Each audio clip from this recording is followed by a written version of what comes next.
Assalamualaikum warahmatullahi wabarakatuh. Perkenalkan, nama saya Muhammad Yusuf, NIM 1931041077, jurusan Penjaskesrek, kelas C angkatan 2019. Sini saya akan menjelaskan materi mengenai panduan pencegahan dan penanganan cedera. Dalam panduan pencegahan dan penanganan cedera, yang perlu kita ketahui yang pertama yaitu strategi pencegahan. Pencegahan cedera dilakukan sebelum dan saat latihan atau bertanding. Program yang seimbang meliputi pemanasan, warm-up, dan pendinginan atau cool-down, rutin, peregangan atau stretching, latihan aerobik, dan latihan penguatan sesuai kecabangan atau sport-specific strength training. Kedua, menyusun program yang seimbang. Pemanasan. Pemanasan dibutuhkan untuk memperbaiki performa melalui perbaikan peredaran darah, memanaskan otot, dan mencegah alterasi yang cepat pada fisiologi tubuh yang biasa terjadi pada olahraga full speed. Pemanasan harus disesuaikan dengan persiapan gerakan yang akan dilakukan pada latihan inti atau kecabangan. Pemanasan meliputi 5-10 menit jogging ringan untuk meningkatkan suhu, diikuti 10-15 menit latihan sport specific drills. Direkomendasikan melakukan 10-15 menit untuk stretching dinamis untuk mengurangi kekakuan otot atau muscle stiffness.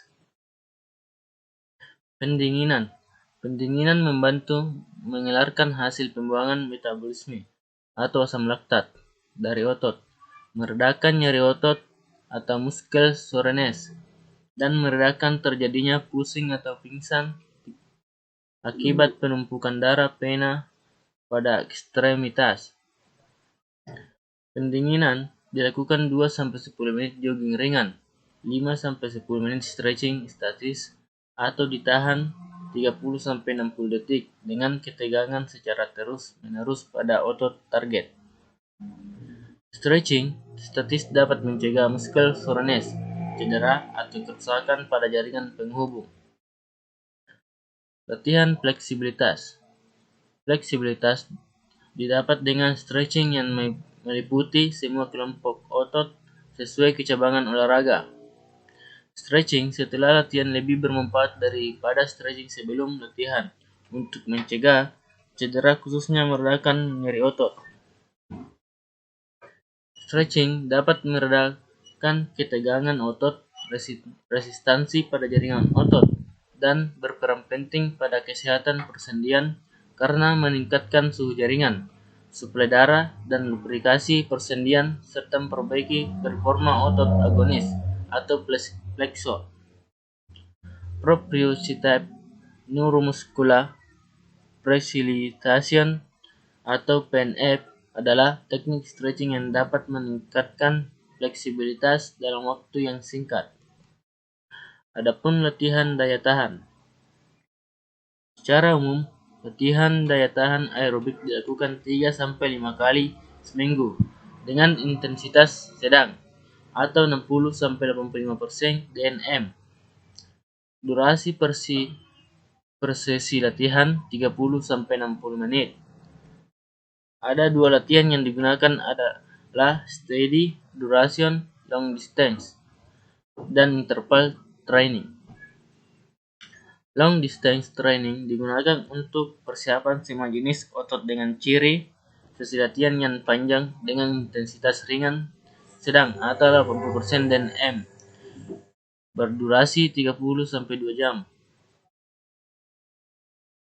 Interval training adalah aktivitas fisik pendek atau 3-5 menit, diikuti periode recovery kemudian kembali melakukan aktivitas intensitas tinggi. Latihan ini biasa digunakan untuk memperbaiki endurance atau kecepatan. Untuk memperbaiki daya tahan, periode istirahat diperpendek untuk memperbaiki kecepatan. Periode istirahat panjang diikuti setelah istirahat pendek, kemudian latihan dilakukan dengan maksimal atau cepat. Latihan ini dibatasi 30-40 menit. Untuk hasil lebih maksimal, latihan daya tahan harus disesuaikan dengan kecabangan. Contoh, pada sepak bola, sprint selang-seling, lari sambil dribbling bola sepanjang area lapangan, dan diakhiri dengan melakukan shooting pada gawang.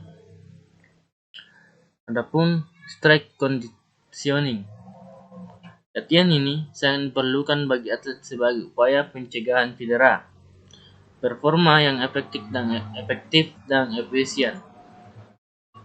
Setiap sesi latihan harus diawali dengan pemanasan. Prinsip overload progresif dengan peningkatan beban dan repetisi untuk peningkatan kekuatan. Secara umum, peningkatan beban latihan dilakukan tidak lebih dari 10% per minggu dan dilatih 2-3 kali per minggu, diikuti 1-2 hari recovery di antara sesi. Program latihan penguatan terdiri dari latihan terbuka atau seperti seated knee extension dengan ankle weight, di mana ujung bagian tubuh yang dilatih bebas bergerak, dan latihan tertutup atau seperti leg press, di mana ujung badan dibatasi pada lantai permukaan lain. Latihan kinetic chain biasa digunakan sebagai alternatif antara beban bebas atau free weight dan mesin. Kontraksi otot terdiri dari kontraksi isotonik atau otot memendek menghasilkan gerakan, kontraksi isometrik atau kontraksi tanpa menghasilkan gerakan, dan isokinetik atau kontraksi dilakukan pada kecepatan tertentu dan variasi beban tertentu sesuai seberapa cepat tubuh bergerak.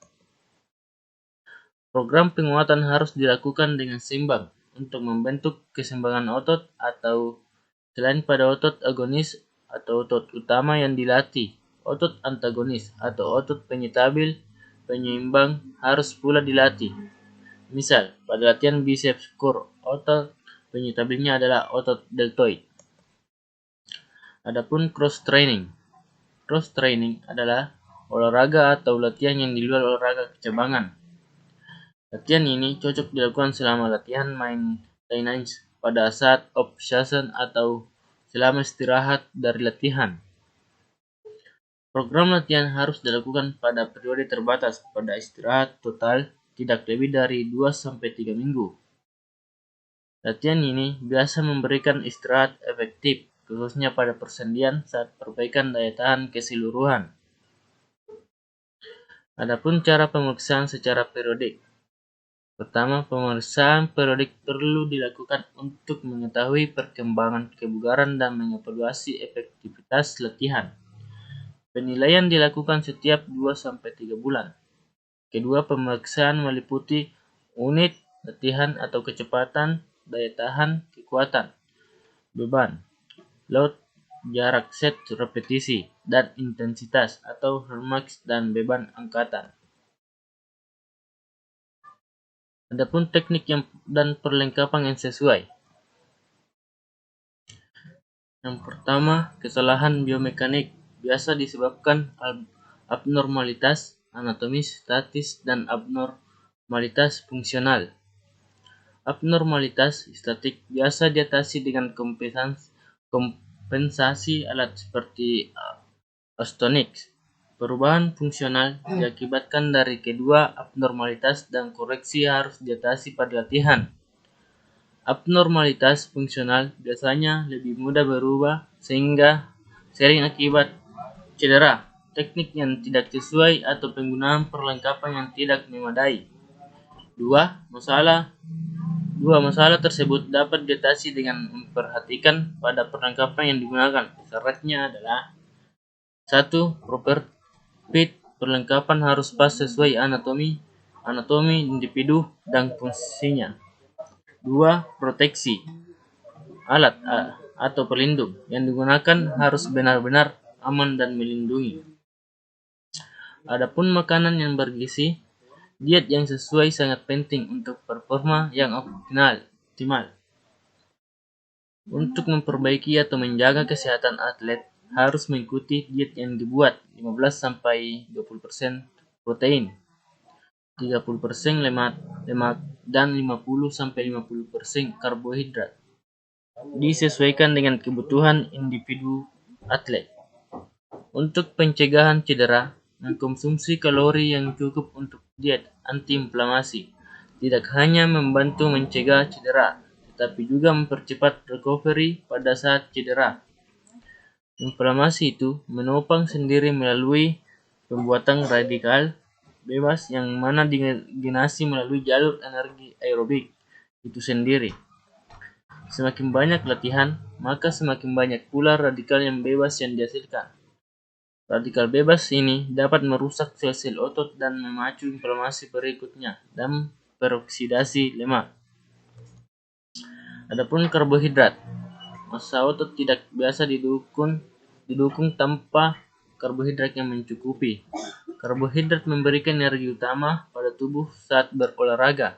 Selama latihan, proses pencernaan tubuh memecah karbohidrat menjadi glukosa dan menyimpan dalam bentuk glikogen. Selama latihan, glikogen diubah menjadi glukosa dan digunakan untuk energi. Protein dapat berguna untuk memulihkan atau perbaikan otot setelah latihan atau pertandingan. Jika protein tidak mencukupi, cedera otot dapat terjadi. Secara umum, konsumsi protein yang dianjurkan adalah 1,0 hingga 1,5 gram BB untuk latihan regular dan dapat ditingkatkan pada atlet endurance sport. Sumber protein berasal dari diet normal dan tidak melalui suplemen. Penggunaan suplemen atau powder jarang digunakan, namun jika diperlukan dibolehkan. Lemak esensial. Untuk menyokong fungsi tubuh, atlet harus mengkonsumsi asam lemak omega 6 dan omega 3. Keduanya berperan dalam proses inflamasi tetapi melalui jalur berbeda.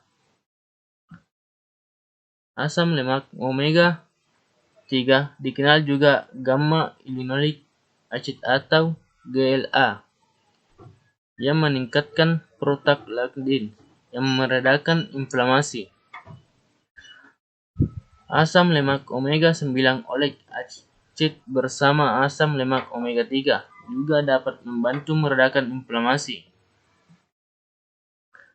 Antioksidan adalah mekanisme alami tubuh untuk menghalau kerusakan jaringan oleh radikal bebas melalui pembatasan proses proksidasi lemak. Antioksidan berupa polifenol, flavonoid, dan vitamin C dan E. Polifenol ditemukan pada teh hijau dan jus anggur. Flavonoid terdapat pada bayam, brokoli, blueberry, apel, ceri, dan jeruk yang juga terdapat vitamin C dan E.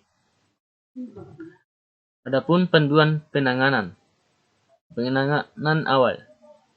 Freeze digunakan untuk meredakan pembengkakan dan meningkatkan penyembuhan, kecuali kejadian emergensi dan yang memerlukan penanganan khusus oleh medis. Protection atau penghentian aktivitas sesaat setelah cedera harus dilakukan untuk mencegah cedera lanjutan. Perlambatan penyembuhan, peningkatan nyeri, dan stimulasi pendarahan. Rest atau istirahat meliputi meredakan weight bearing. Jika kaki cedera, penggunaan tongkat untuk meminimalisir stres pada tubuh yang cedera. Atau SPEC diberikan sesegera mungkin setelah cedera. 5-10 menit diikuti istirahat 5-10 menit dan dilakukan pengulangan beberapa kali. Lakukan treatment ini 3 kali sehari untuk 2-3 hari pertama. Lapisi kulit dengan handuk tipis untuk mencegah hipotermia jaringan. Compression atau kompresi pada area cedera untuk membantu meredakan pembengkakan Aplikasi kompresi juga biasa dilakukan saat aplikasi. Treatment lanjutan. Setelah 48-72 jam, tindakan lanjutan berupa mesh atau movement replace protective rest pada proses awal perbaikan jaringan. Jaringan parut atau kolagen mengumpul pada area cedera. Jaringan ini, jika tidak dilatih, akan kehilangan fleksibilitas, menyebabkan nyeri, kekakuan, dan kelemahan. 1. Latihan ROM bebas nyeri perlu diberikan setelah 3 hari atau tanpa faktor komplikasi. Kemudian peregangan dengan pelan tanpa nyeri dan hati-hati. 2. Treatment lainnya adalah dengan modalitasi terapi. Kembali ke aktivitas.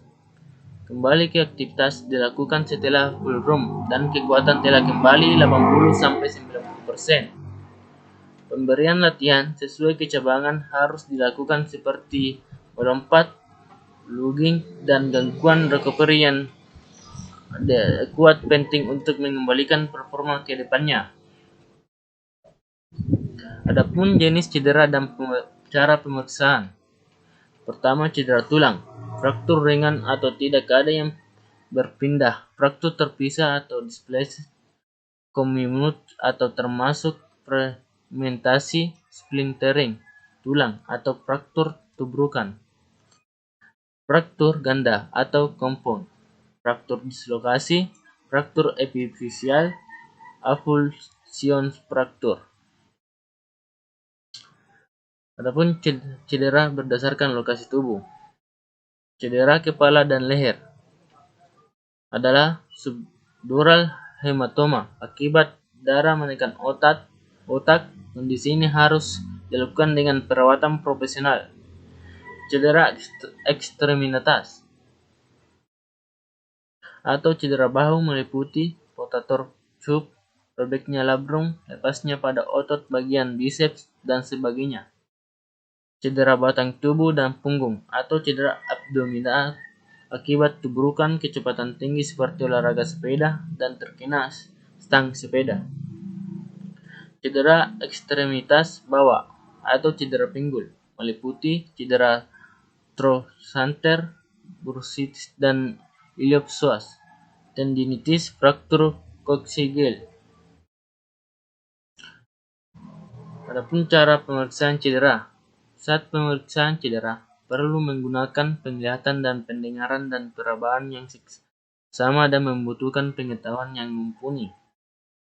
Pemeriksaan lain yang lebih valid adalah penggunaan alat seperti X-ray untuk melihat tanda fraktur dan MRI untuk melihat adanya cedera ligamen atau otot. Treatment. Jika terjadi cedera kepala, atlet harus diposisikan tegak lurus untuk menurunkan tekanan intrakranial. Jika atlet bisa duduk, dia bisa kemudian berdiri dan ditolong atau dipapah keluar dari lapangan. Kembali ke aktivitas berdasarkan skala AAN dan 1. Grade 1. Bisa langsung bermain kembali pada waktu itu juga atau grade 2 harus dipindahkan dari pertandingan dan butuh perawatan khusus. Bisa kembali bermain jika sudah 1-2 minggu. Jika selama 7 hari berturut-turut tidak ada keluhan. Grade 3 harus dilarikan ke ruang emergensi dan dapat kembali bermain dalam 14-30 hari jika tidak ada keluhan gejala. Panduan kembali ke aktivitas dari hasil konferensi 2ND, Conference of Concussion in Sport di Praha tahun 2005 yang disesuaikan dengan kondisi individu. 1. Pindahkan dari lapangan dengan tendang atau gejala gear otak. 2. Tidak kembali bermain pada hari itu. 3. Evaluasi medis meliputi neurophysiological testing dan radiographs untuk menghindarkan patologi intrakranial yang parah. Dua faktor penting yang harus diperhatikan dalam pengambilan keputusan pada penanganan gegar otak adalah usia atlet dan riwayat gegar otak. Itulah tadi beberapa penjelasan mengenai panduan pencegahan dan penanganan cedera. Lebih dan kurangnya mohon dimaafkan. Sekian dan terima kasih.